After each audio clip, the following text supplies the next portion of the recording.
안녕하세요. 작부동산 정남진입니다.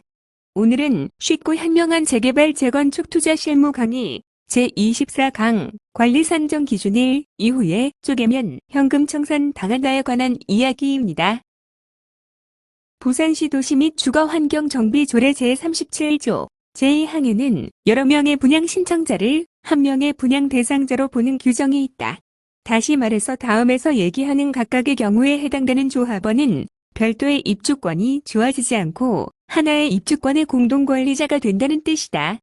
1. 단독주택 또는 다가구 주택이 권리 산정 기준일 후 다세대 주택으로 전환된 경우 먼저 권리 산정 기준일이 무엇인지부터 살펴보자. 도시 및 주거환경정비법 제77조에는 주택 등 건축물을 분양받을 권리의 산정 기준일을 정해놓았는데 정비사업을 통하여 분양받을 건축물이 다음과 코의 어느 하나에 해당하는 경우에는 정비계획의 결정 및 정비구역의 지정, 고시가 있을 날 또는 시, 도지사가 투기를 억제하기 위하여 기본계획 수립 후 정비구역, 지정, 고시전에 따로 정하는 날의 다음 날에 등기부 등본을 기준으로 건축물을 분양받을 권리를 상정하도록 되어 있다.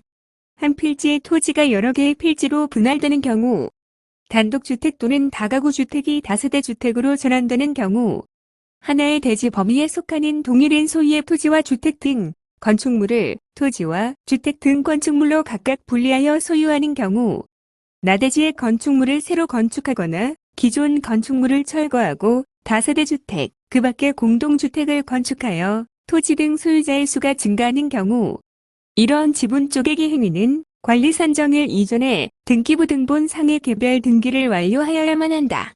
그렇지 않고 관리 산정일 현재 등기부 등본 상의 다가구인 것을 관리 산정일 후에 다세대로 변경하는 것은 세대별 별도의 입주권을 부여하지 않고 하나의 입주권에 대해서 세대 전체를 공동관리자로 본다는 뜻이다. 2. 여러 명의 분양 신청자가 하나의 세대인 경우, 이 경우 세대주와 동일한 세대별 주민등록표상에 등재되어 있지 아니한 세대주의 배우자 및 배우자와 동일한 세대를 이루고 있는 세대원을 포함한다. 뒤에서 살펴볼 기회가 있겠지만 이 경우에는 조합 설립인 가일 전에 세대를 분리하면 별도 입주권이 부여된다. 3. 1주택 또는 한 필지의 토지를 여러 명이 소유하고 있는 경우 다만 관리 산정 기준일 이전의 공유 지분으로 소유한 토지의 지분 면적이 부산광역시 건축조례 제39조에 따른 규모, 즉 주거지역 60제곱미터, 상업지역 150제곱미터, 공업지역 150제곱미터, 녹지지역 200제곱미터, 용도지역 및 지정지역 60제곱미터 이상인 자는 그러하지 아니하다. 재개발 투자자들은 가능한 최소의 금액으로 최대의 이익을 얻기를 원한다. 재개발 물건 중에는 10억 원 땅도 있고 1,000만 원 땅도 있다. 둘 모두 입주권은 하나이고 둘 모두 프리미엄은 비슷하다. 솔직히 말하면 1,000만 원 땅의 프리미엄은 더 높고 투자 가치가 더 높다. 다시 말해서 재개발 구역에 있는 큰 면적의 땅들은 투입 금액이 높아져 거래가 안 된다. 이런 경우에는 입주권이 나오는 가능한 최소의 면적으로 쪼개는 작업이 필수적이다. 만약 몰라서 쪼개기를 못했다면 꼼짝없이 아파트 하나 받고 나머지는 감정가대로 현금 청산을 받을 수밖에 없다.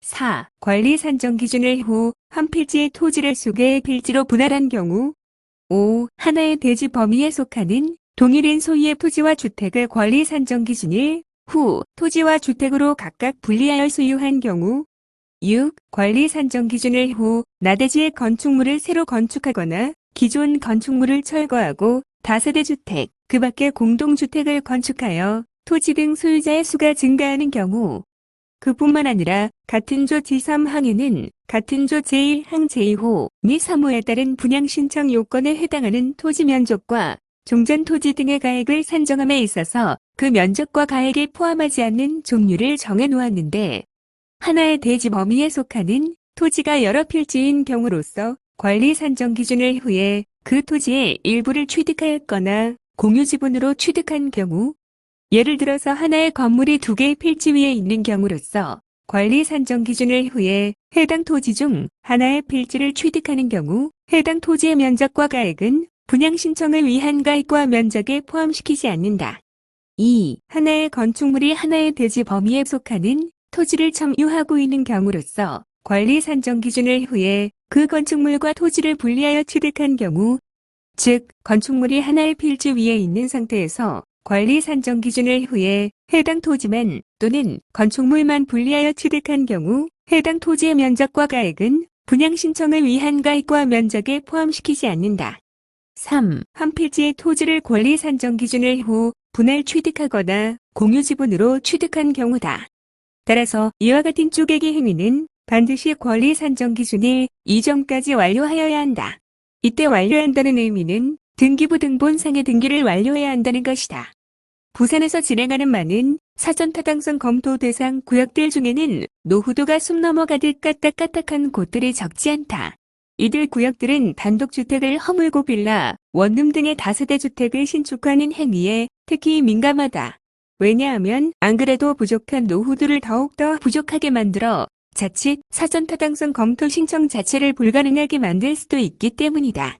하지만 이러한 개인의 신축 행위를 강제적으로 막을 방법은 없다.